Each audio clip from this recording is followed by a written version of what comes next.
Hi friends, welcome to our channel. ఈరోజు నేను సొరకాయతో halwa prepare చేయబోతున్నానండి. సొరకాయ హల్వా ఎలా ఉంటుందో ఏంటో అనుకుంటారేమో, చాలా టేస్టీగా ఉంటుంది. ఒకసారి మీరు కూడా ట్రై చేయండి. ఇప్పుడు మనం సొరకాయని అలా పీల్ తీసుకుని ఆ తర్వాత గింజలు లేకుండా ముక్కలుగా కట్ చేసుకోవాలి. ఈ విధంగా కట్ చేసుకుని పక్కన పెట్టుకోండి. ఇలా కట్ చేసి పెట్టుకున్న ముక్కలను గ్రేటర్తో ఈ విధంగా తురుముకోవాలి. అందులో నుంచి వచ్చిన వాటర్ను ఈ విధంగా క్లాత్లో వేసి పిండేసుకోవాలి. ఇప్పుడు ఆ సొరకాయ తురుముని ఒక బౌల్లో తీసుకుని పక్కన పెట్టుకోవాలి. సొరకాయ తురుముని నేను 1 కప్ తీసుకున్నాను. 1 కప్ సొరకాయ తురుముకి 3/4 కప్పు పంచదార తీసుకున్నాను.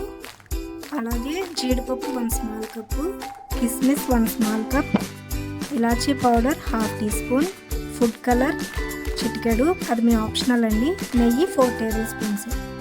ఇప్పుడు స్టవ్ మీద ప్యాన్ పెట్టి హీట్ ఎక్కిన తర్వాత అందులో కొద్దిగా నెయ్యి వేయండి.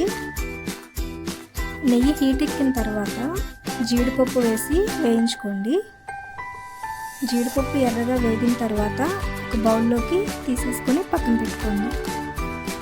ఇప్పుడు అదే ప్యాన్లో కిస్మిస్ వేసుకొని వేయించుకొని తీసి పక్కన పెట్టుకోండి.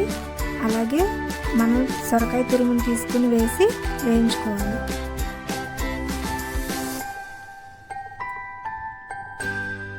నెయ్యి సరిపోలేదనుకుంటే 1 స్పూను నెయ్యి వేసుకోండి. అలా కలుపుతూ ఉండాలి. ఆ తర్వాత మూత పెట్టేసేయండి. 5 నిమిషాల తర్వాత మూత తీసి చూస్తే సొరకాయ తురుము మెత్తబడుతుంది. ఇందాక మనం పక్కన పెట్టుకున్న వాటర్ని కొంచెం సొరకాయ తురుములో వేసి కలుపుకోండి. ఇలా వేయడం వల్ల సొరకాయ తురుము మెత్తబడుతుంది. ఇప్పుడు మూత పెట్టేసి 5 మినిట్స్ తర్వాత మూత తీసి చూసుకుందాం. ఇలా కలుపుతూ ఉండాలి. మెత్తపడిందేమో చూసుకుందామండి. ఇంకా కొంచెం మెత్తబడాలి. ఇప్పుడు మరలా మూత పెట్టేసి మరలా 2 మినిట్స్ తర్వాత మూత తీసి చూసుకుందాం.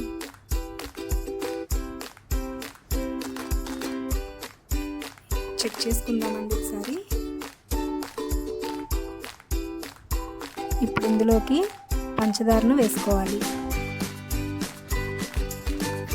నేను 3/4 కప్పు పంచదార వేసుకున్నాను. వేసుకున్న తర్వాత ఇలా గరిటెతో బాగా తిప్పుకోవాలి. ఇప్పుడు ఇందులోకి ఫుడ్ కలర్ని యాడ్ చేసుకుందాం. తర్వాత 1 టేబుల్ స్పూన్ నెయ్యిని యాడ్ చేసుకుందాం.